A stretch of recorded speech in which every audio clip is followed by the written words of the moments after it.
How you doing? This is Sean McVeigh, Sean's Outdoor Adventures. In this video, I'm going to talk about the BowTech Carbon ZION. I just weighed it with the arrow rest on. It was 3.76 pounds. So that's with the rest on there. So you have a carbon riser, and when I picked this bow up today to check it out, and I saw the tag on here, we're around $800 for this bow with a carbon riser. And I thought to myself, what is this telling me about bows like Hoyts that are carbon risers, PSC that are carbon risers, and they're selling for like $1,800, and here this one's selling for $800. What's that tell me about the carbon? All right, I quickly got to interject here. So I recorded this video at the beginning of February when it was required to wear a face mask if you wanted to go into a store, such as this is a pro shop. So that's the reason for the mask. I had to do it.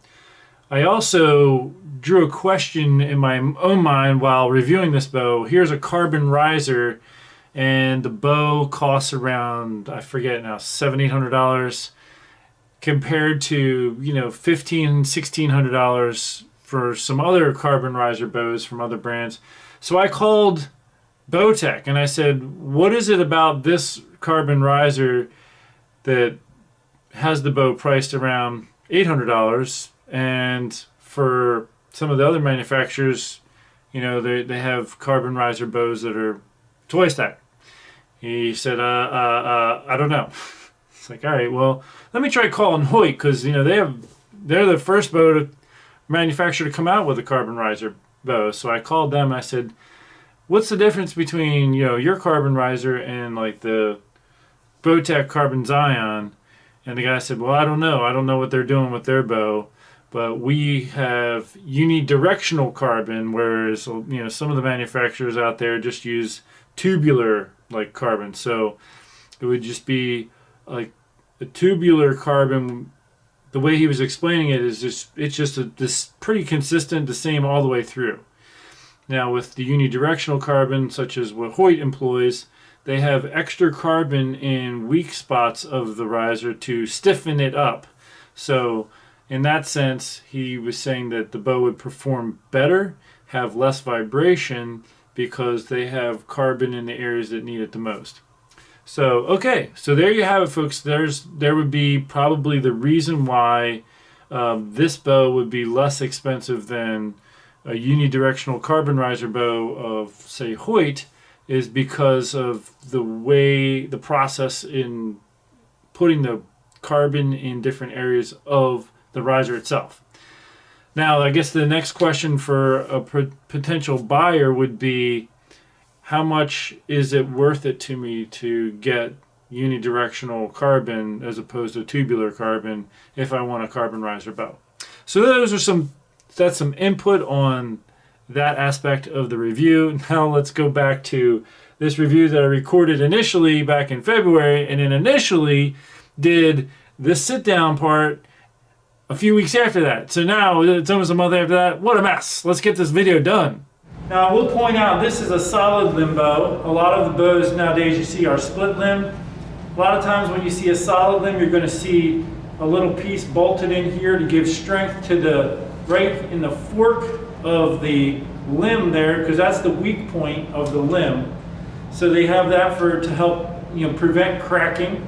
Because it's a carbon riser, the stop bar kind of bolts on a little differently. Usually you see them screwed in right here, or they're in the riser and then bolted on. This one has an external bracket that holds it on. Let's go ahead and take a few shots with it. I will mention there is one limb stop on the top cam. There is not one on the bottom cam. It just comes with one limb stop. They're rating it as 25.5 to 30.5 inch draw length, and it's supposed to be a 70-pound limb. The peak weight that I'm getting with the limb bolts maxed out is 65 pounds. So although this is supposed to be 70 pounds, it's actually only measuring 65. Typically, what will contribute to that is the length of the string and cables impacts the draw weight and draw length. So on this particular one today, we're getting a low draw weight compared to what we're expecting. Let's just go ahead and take a few shots. First I'll draw and let down just to see how the back wall feels and the draw cycle. Very solid with that limb stop, can't move it. Comes off the back wall fairly easy. Could be a 75% let off. 80 at the most, does it say on here? Not on here. And the tag says that out of the factory, the draw weight was 71 pounds. I don't know how they got that, but certainly not hitting that now. Let's go ahead and take a few shots. Oh, I'll also mention one other thing before I shoot. I noticed something while having this bow on the draw board that I haven't observed ever before.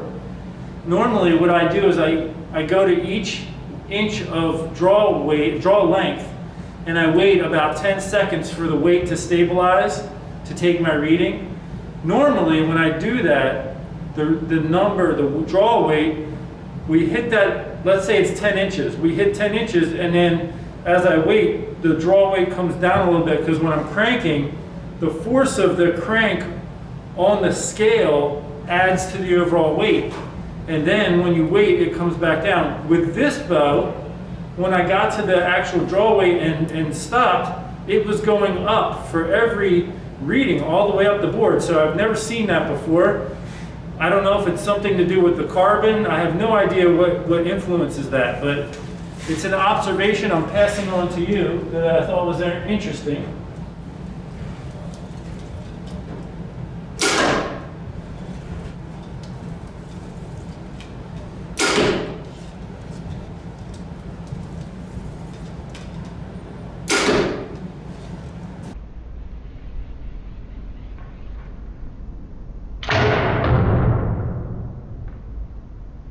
Okay, a couple observations.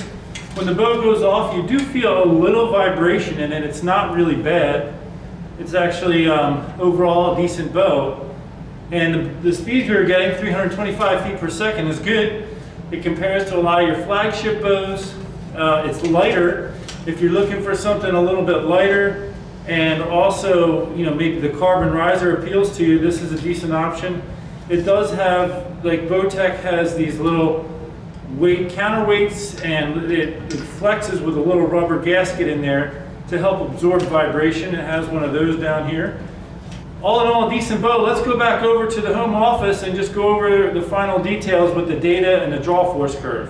All right, I'm in my chilly basement here. It's a negative 12 degrees or negative 16 outside Fahrenheit. So I'm cold, but let's go over the data. Let's take a look. So for the BowTech Carbon ZION, the brace height was measuring 6 5/8 inches. The axle to axle was 31 1/8. My draw length came in at 29 1/8 inch. My peak weight was right around 67 pounds. The average of 3 shots came in at a speed of 325 feet per second, and average noise level was 81 decibels. The draw force curve, it went up and hit the peak, came down a little bit, rode a fairly flat line, and then dropped back off. So all in all, I think for the price of the bow, it's a decent bow. My first time shooting one of these. They're pretty popular amongst people who don't want to spend, you know, over $1,000, or they want something really light for a bow. But all in all, not too bad. I'd say check it out if that's something you're interested in. Stay tuned, because I got more bow reviews coming up. Until next time, take care and God bless.